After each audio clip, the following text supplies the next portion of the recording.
Hello friends, welcome back to the video. चलिए आज के इस वीडियो में हम देखते हैं कि next trading session that means कि मंडे को हम किस तरीके से मार्केट में प्लान कर सकते हैं ट्रेड करने के लिए। आज के इस वीडियो में हम डिस्कस करने वाले दो इंट्राडे स्टॉक, निफ्टी और बैंक निफ्टी के एनालिसिस को, जिसके बिहाफ पे हम मंडे को ट्रेड करने वाले हैं। उससे पहले अगर हम बात करें अपने पिछले एनालिसिस के रिव्यू की, तो भाई मार्केट इतना बड़ा गैप अप आ गया जो कि बिल्कुल ही अनएक्सपेक्टेड था। और इतने बड़े गैप अप के बाद आप कुछ भी एनालिसिस कर लें, आपकी एनालिसिस बिल्कुल काम नहीं आने वाली है। वहां आपको लाइव मार्केट के अंदर अगर एनालिसिस आती है तो वहीं आप ट्रेड कर पाएंगे, अदरवाइज लेवल तो मिलने वाले नहीं है।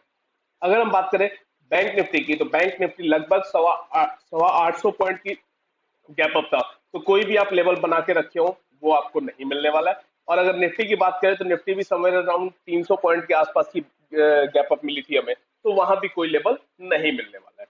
अगर हम बात करें इंट्राडे स्टॉक की, तो इन्फोसिस खुला ही बहुत तेज था, समवेयर अराउंड 1470 1480 के आसपास खुला था, जो कि बहुत ज्यादा इधर 4-5% वो गैप अप खुला था, तो वहां भी हमें ट्रेड नहीं मिला।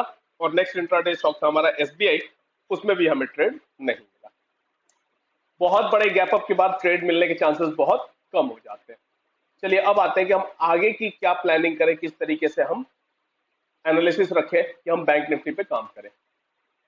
शुरू करते हैं बैंक निफ्टी से ही। अगर बैंक निफ्टी की मैं आपको, आप यहां पे अगर ध्यान दें तो ये एक इंपॉर्टेंट लेवल है।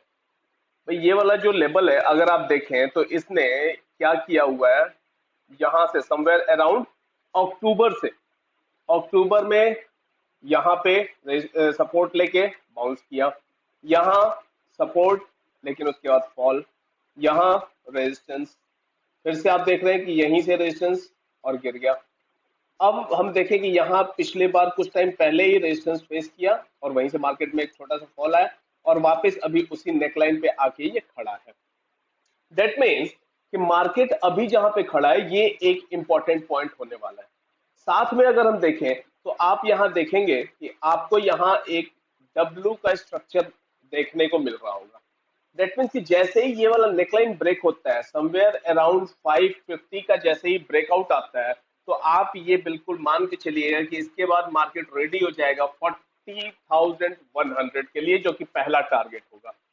मैं बड़े टाइम फ्रेम पे बता रहा हूँ। दैट मीन्स कि ये इंट्राडे में हो जाए ऐसा जरूरी नहीं है, बट मार्केट अपने आप को इन लेवल्स के लिए रेडी कर रहा है। और वहां से अगर ब्रेकआउट मिलता है तो फिर ये 41,000 के लिए अपने आप को रेडी कर लेगा। ये एक ब्रॉडर व्यू हो गया इंडेक्स की। तो हमें इस तरीके से अपनी प्लानिंग रखनी है कि अगर हमें समवेयर अराउंड इसके ऊपर मिलता है तो हम इस तरीके से प्लान करें, या फिर उसके ऊपर की क्लोजिंग आती है तो आप अपने पोजिशनल ट्रेड भी बना सकते हैं। अब आते हैं इंट्राडे लेवल जिसके बिहाफ पे हम ट्रेड करेंगे। तो अगर हम बात करें इंट्राडे लेवल पे, सबसे पहले मैं इसे हटा दूं। हमें क्या करना है, सिंपली ये वाला जो हाई है इसको मार्क कर लेना है। हाई कितना है, समवेयर अराउंड 550 का। तो जैसे ही 39,550 के ऊपर निकलता है हम बाई के लिए जाएंगे। और इस केस में हमारा पहला टारगेट क्या होगा, पहला टारगेट रहने वाला हमारा ये वाला जो पॉइंट है, ये आप देख पा रहे हैं 39,800, ये होगा हमारा पहला टारगेट। और इसके ऊपर अगर सपोज निकलता है तो फिर हमारा नेक्स्ट टारगेट होगा 40,000, या 40,000 से थोड़ा पहले 980 950 के आसपास आप निकल जाएंगे। ये तो हो गई बाइंग के लिए बात। और एक पॉइंट और आप ध्यान रखेंगे, जब बाइंग के लिए जाएंगे तो एसएल बहुत बड़ा प्लान मत कीजिएगा, क्योंकि यहां से जब ये निकलेगा तो ये बहुत शार्प निकल जाएगा। मैक्सिमम 70-80 पॉइंट का एसएल देंगे, उससे बड़े एसएल की जरूरत नहीं है। नेक्स्ट अगर हम बात करें सेलिंग लेवल की, तो सेलिंग के लिए हमें क्या करना है, जैसे ही ये इस लेवल के नीचे निकलता है समवेयर अराउंड 240 250 के नीचे जब ये निकलता है तो हम सेलिंग प्लान करेंगे। पहला टारगेट रहने वाला है हमारा ये वाला जो पॉइंट है, नहीं ये वाला थोड़ा बड़ा हो जाएगा, तो हम क्या करेंगे, नहीं लेकिन वो पहले रेजिस्टेंस ही वही, सपोर्ट वही मिलने वाला है। तो 39,000 40 39,030 के आसपास का हमारा टारगेट रहने वाला है। 240 250 के नीचे हम सेल प्लान करेंगे, 70 से 80 पॉइंट का एसएल देंगे। और 39030 39,030 39,050 वाला जो जोन है ये हमारा टारगेट एरिया होगा। तो इस तरीके से आप बैंक निफ्टी को प्लान करेंगे। मैंने आपको बैंक निफ्टी के broader as well as intraday दोनों व्यूज बता दिए हैं, आप उसके अकॉर्डिंग अपने ट्रेड को प्लान कीजिएगा। नेक्स्ट आते हैं निफ्टी की। अगर निफ्टी की बात करें तो यहाँ पे आप बैंक निफ्टी पे देखेंगे कि बैंक निफ्टी में क्या हुआ है, बड़े टाइम फ्रेम पे जो मैंने आपको डब्ल्यू दिखाया है, तो डब्ल्यू के ये बिल्कुल नेक लाइन पे आ चुका है। लेकिन निफ्टी की अगर बात करें तो अभी इसका नेक लाइन थोड़ा सा और दूर है। अब इसमें भी आप एक इंपॉर्टेंट पॉइंट देखेंगे, ये भी जो नेक लाइन है ये इसका इंपॉर्टेंट पॉइंट है। तो जैसे ही ये इस नेक लाइन को क्रॉस करता है तो ये भी अपने आप को रेडी कर लेगा अप मूव के लिए। तो जैसे ही ये 400 380 को क्रॉस करता है तो उसके बाद इसका इमीडिएट जो रेंज हो जाएगा वो समवेयर अराउंड 700 से 800 का जोन जो है वो इसका रेंज ओपन हो जाएगा। मैं ये आपको रेंज बता रहा हूँ कि ये रेंज ओपन होंगे, इंट्राडे में अचीव होंगे ये जरूरी नहीं है, इस पॉइंट को आप ध्यान रखेंगे। ये मैं आपको पोजिशनल के लिए बता रहा हूँ कि अगर ऐसा होता है 17400 के ऊपर आपको क्लोजिंग मिलती है तो मार्केट का जो स्ट्रक्चर है वो 17800 के लिए ओपन हो जाएगा।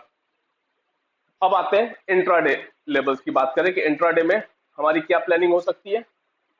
अगर मैं बात करूं इंट्राडे में तो इंट्राडे में हमें क्या करना है, सिंपली ये वाला जो आज का जो स्विंग लो है उससे थोड़ा नीचे आप देखेंगे तो यहाँ पे समवेयर अराउंड इस पॉइंट पे आपको सपोर्ट दिखाई दे रहा है। तो हम क्या करने वाले हैं 160 150 के नीचे हम सेलिंग प्लान करेंगे, मैक्सिमम 30 to 35 पॉइंट्स का एसएल देंगे और पहला टारगेट हम ये वाला जोन बनाएंगे 17,1000 और उसके नीचे निकलता है तो 17,070 का हमारा सेकंड टारगेट होगा।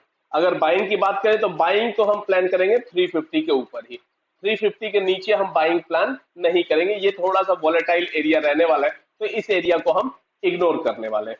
अब इसके ऊपर निकलता है तो हमारे लेवल्स क्या होंगे, जैसे ही ये इसके ऊपर निकलता है तो आपका पहला टारगेट बनेगा वो बनेगा आप 350 के ऊपर बाई करेंगे और सीधा ये वाला जो है 17,400 का आपका पहला टारगेट होगा। और उसके ऊपर अगर निकलता है भाई, पहले ही आपको यहाँ पे 100 पॉइंट मिल गए तो उसके ऊपर भी आप प्लान करें, थोड़ा सा आप इस चीज का ध्यान रखिएगा, 460 तक के लिए आप नेक्स्ट टारगेट प्लान कर सकते हैं। बाइंग केस में भी मैक्सिमम 30 से 35 पॉइंट का एसएल देना, उससे बड़े एसएल की जरूरत नहीं है। तो निफ्टी में भी मैंने आपको थोड़ा सा broader view as well as intraday view दोनों दे दिए, तो आप उसके अकॉर्डिंग मार्केट में रिएक्ट करेंगे। नेक्स्ट आता है इंट्राडे स्टॉक जो मैंने पहले कल के लिए सिलेक्ट किया। पहला है ग्रासिम। अगर ग्रासिम को देखें तो वन डे चार्ट पे ये इस रेंज में काफी टाइम से स्पेंड कर रहा था। इसके बाद अगर आप देखें तो यहाँ पे ये ब्रेकडाउन आया, सरवाइव नहीं किया, ऊपर आया, फिर से उसी लेवल को टेस्ट करके वापस इस नेक लाइन पे आ गया। साथ में अगर आप थोड़ा सा व्यू देखेंगे तो आप यहाँ पे भी एक डब्ल्यू का स्ट्रक्चर देख पा रहे होंगे। तो जैसे ही ये इस लेवल को क्रॉस करता है ये भी एक बड़े टारगेट के लिए रेडी हो जाएगा। अब हम बात करें इंट्राडे लेवल्स क्या रहने वाले हैं भाई, जैसे ही ये यहां से निकलता है तो हम एक पॉजिटिव ट्रेड ले सकते हैं। लेवल्स क्या होंगे, लेवल्स के लिए हम आ जाते हैं छोटे टाइम फ्रेम पे। जैसे हाँ, हमें क्या करना है, जैसे ये इस लेवल के ऊपर निकलता है समवेयर अराउंड 1713 1740 के ऊपर हम ट्रेड प्लान करेंगे, मैक्सिमम 6 से 8 पॉइंट का एसएल देंगे और जो टारगेट होगा हमारा ये वाला जो जोन है ये आपका टारगेट होगा 17, सॉरी यहाँ तो हम बाई करने वाले 1713 1740 के ऊपर 14 के ऊपर हम बाई करेंगे, 1732 का हमारा टारगेट होने वाला है। इसमें थोड़ा सा टारगेट बड़ा है तो इस वजह से हम क्या करेंगे, हम एक ये वाला जो पॉइंट है इसका ध्यान रखेंगे, 1722 पहला टारगेट रखेंगे और 1732 सेकंड टारगेट रखेंगे। इस केस में एसएल 6 से 8 पॉइंट, उससे ज्यादा देने की जरूरत नहीं है।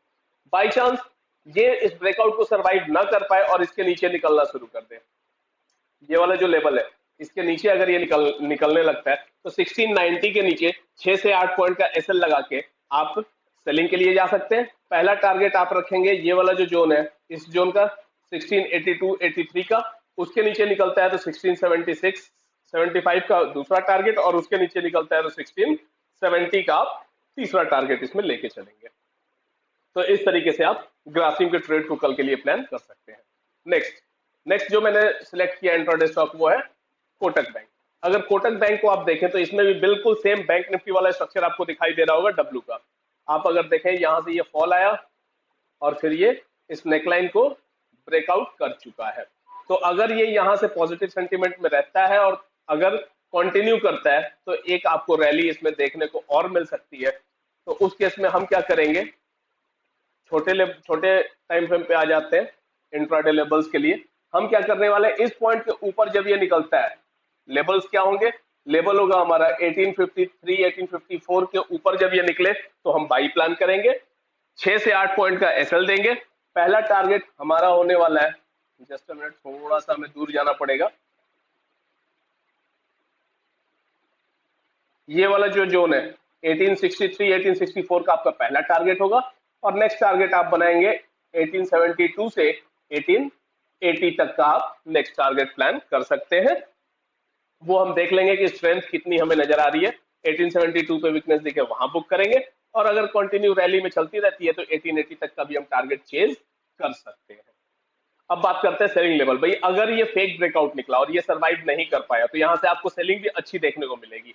तो उस केस में हम क्या करने वाले हैं, हम सिंपली इसके नीचे का मार्क करके बैठ जाएंगे और 1828 के नीचे इसे सेल करेंगे, 6 से 8 पॉइंट का एसएल देंगे।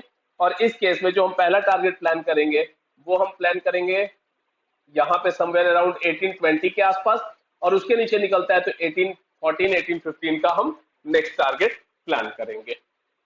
तो ये है एनालिसिस जिसके बिहाफ पे आप मंडे को ट्रेड कर सकते हैं। एक इंपॉर्टेंट अनाउंसमेंट है, मंडे को वीडियो नहीं आने वाली है। मैं एक्चुअली मंडे को एक्टिव नहीं रहूंगा, जिस वजह से मंडे को वीडियो नहीं आएगी। Tuesday onwards as it is अपने रेगुलर वीडियोस आते रहेंगे। चलिए, अगर आज के इस वीडियो में इतना ही। अगर आप हमारे चैनल पर नए हैं तो चैनल को सब्सक्राइब कीजिए, वीडियो को मैक्सिमम दोस्तों के साथ शेयर कीजिए, और वीडियो को लाइक करना ना भूले। आप लोगों की तरफ से व्यूज आ रहे हैं बट लाइक्स नहीं आ रहे, थोड़ा सा हमें लाइक का बटन दबा के सपोर्ट कीजिए। Okay, thank you.